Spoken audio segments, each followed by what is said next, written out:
Le journal de Gurty, tome 3. Marron à gogo. 20 octobre. Saint-Elvis. L'arrivée. Ding ding dong. Bienvenue en gare d'Aix-en-Provence, a dit la voix du train. Debout, Gurty, on est arrivé, a murmuré mon Gaspard.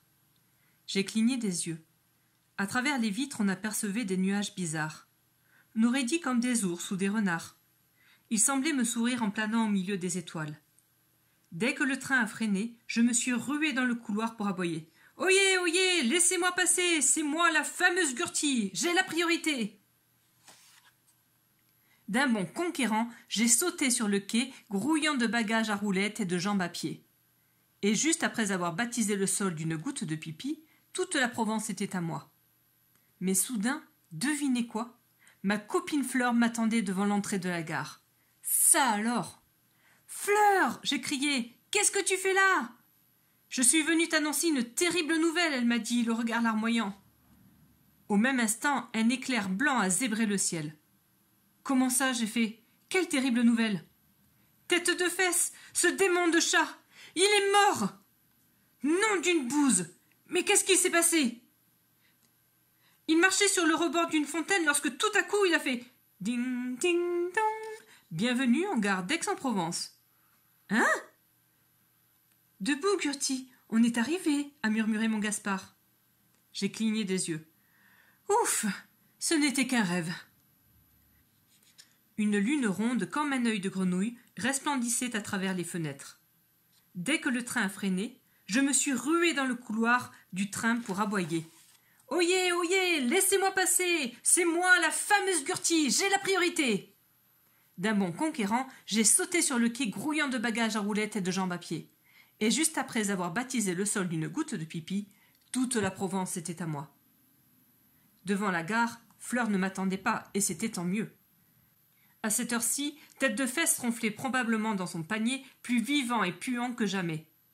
J'étais ravie que mon rêve n'ait pas été prémonitoire. Sans ennemis, la vie serait si triste. Les rêves, c'est super, mais certains ne valent pas le coup d'être vécus pour de vrai. Par exemple, une fois, j'ai rêvé que je mangeais 4 éclairs au café, et après, j'étais ravie. Mais un jour, j'ai mangé 4 éclairs au café pour de vrai, et après, j'ai vomi.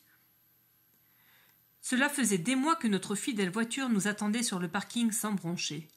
Mais dès qu'on s'est assis dedans, elle est partie comme une fusée pour nous conduire à notre maison. Ah, ma chère maison de Provence! J'aurais pu la reconnaître les yeux fermés. Le vestibule sentait toujours le fenouil, le salon toujours le thym, la cuisine toujours l'andouille, et mon panier toujours le chien. Tandis que mon Gaspard ouvrait les bagages et les fenêtres, je suis allée m'asseoir sur la terrasse pour renifler les parfums de cette nuit d'automne. Oh, la belle saison! L'automne, la nature sans des fesses. Tout pourri, tout croupi, tout moisi. C'est super! Un effluve de pantoufles et de miel remontait de la maison de Pépé Narbier. C'est là-bas que ma copine Fleur dormait tranquillement. Avec elle, c'est sûr, on allait bien rigoler. Souvent, Fleur provoque des gags sans le faire exprès. Et moi, j'adore les gags, car je trouve ça drôle. L'odeur de l'écureuil qui fait hi-hi planait au-dessus des cyprès. Cette fois, je me jurais de l'attraper, ou sinon, je m'appelle plus Gurty. Je prévoyais déjà parfaitement le déroulé des opérations. Une fois que je l'aurais capturé, on le passerait au mixeur avec des croûtons, et j'obtiendrais ainsi un délicieux velouté d'écureuil aux croûtons, boisson idéale pour lutter contre les premiers frimas de l'automne. L'odeur de sardines pourries de Tête de Fesse, mon ennemi préféré, n'avait jamais été aussi forte. Comme s'il était devant moi. À cet instant précis, j'ai remarqué une masse sombre et molle qui ondulait dans le jardin. Tête de Fesse était devant moi. De mon poste d'observation, je pouvais l'observer sans qu'il me voie. Ce diable ventripotent glissait entre les herbes tel un crocodile venimeux à la recherche de petites souris.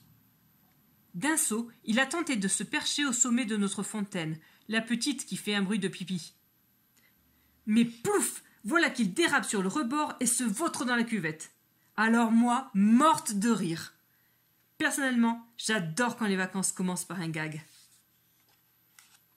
Tête de Fesse est ressorti de la fontaine, couvert de vases et de feuilles, en criant des gros mots. C'était super à voir.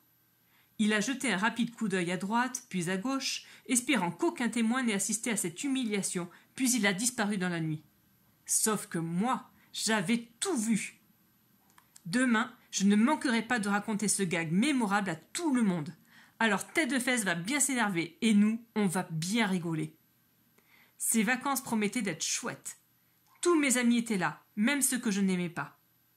En attendant de les retrouver, je suis allée me coucher. La sieste dans le train m'avait épuisée et j'étais pressée d'aller dormir. Il valait mieux que je sois en forme car demain j'aurai plein de vacances à faire. Pour connaître la suite des aventures de Gurty, lis vite ce 3e tome du journal de Gurty, Marron à gogo, disponible dans la bibliothèque de la classe.